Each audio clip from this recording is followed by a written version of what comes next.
I think if people had told me how hard it was to actually get into UX design, there's a 50-50 chance that I wouldn't have gotten in. I would actually be like, piss on that. There is a great concept by Seth Godin that is called the dip versus the cul-de-sac. When you are doing something hard, you should ask yourself, am I in a dip where if I put in more work, I will be in a better position even if it's hard? Or am I in a cul-de-sac where no matter how much effort I put in, I will stay where I am and therefore I should actually quit what I'm doing? Now, for some of you, I believe getting into UX design is a cul-de-sac because the benefit you receive, the reward you receive at the end does not outweigh the cost of your efforts, sacrifice, the amount of shit you have to eat. But to make this decision for yourself, you need to be aware of the downsides of the UX design industry as much as of its upsides. So we are only going to talk about the downsides of the UX design industry in this video so you can make a better educated guess if you want to become a UX designer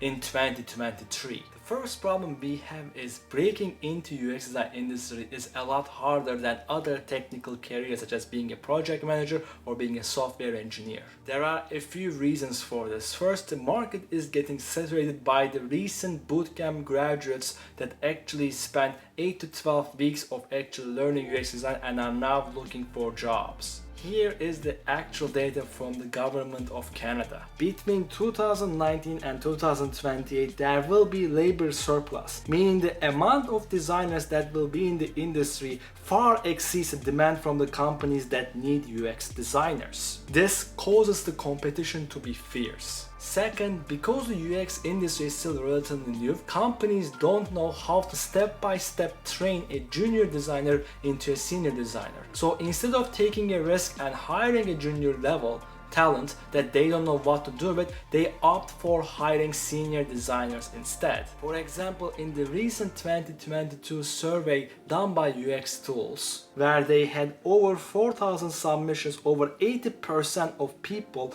who filled the survey were a full-time UX designer. Yet, when we look at the amount of experience they had in their role, it is very easy to see 3 to 5 years plus of experience is where most of them are. This might indicate that market favors senior designers over junior designers significantly. Finally, the recent tech layoffs from FAANG companies just added salt to the wound. I still don't believe we see the real implications of the tech hiring freezes and layoffs because usually small companies try to emulate these famous FAANG companies and we still haven't seen the real consequences. Now, this difficulty to break into this industry creates a second problem. It requires a lot of initiative by the beginner UX designer, and I'm not even talking about paid work. It might just be internship or unpaid pro bono work just to get themselves in the door. Really, it is the old chicken and egg problem. You need to actually have experiences so that the companies can deem you worthy and hire you, but how are you going to get your initial experience when no company wants to hire somebody without experience? Even after you have a strong portfolio, you still need to consider relocating if you want to get your first full-time UX design job as fast as possible. Now, we already talked about market saturation and the companies preferring to hire senior designers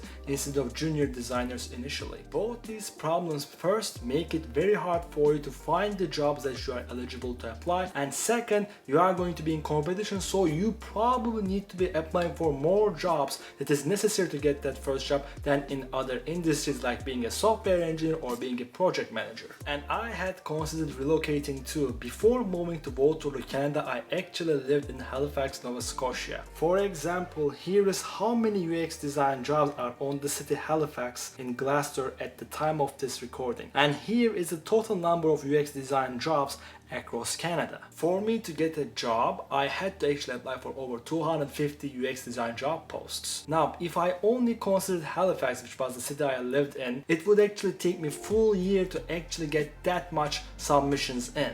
Let alone adding the time it would take to interview, that would probably end at 18 months instead of actually spending only 4 months to get my first job. Now, finally, if you are switching careers and you already had a job like being a project manager or a software engineer, you need to consider the fact that you are probably going to take a pay cut. For example, here is the average UX design salary in relocate on pay scale, and here is the average salary for software engineer. There is massive difference. Now that you know the 4 major downsides of UX design industry and you are much more able to pick if you want as a design career, I believe you are in good hands. Now, if you still want to become a UX designer, watch this video next that will guide you step by step.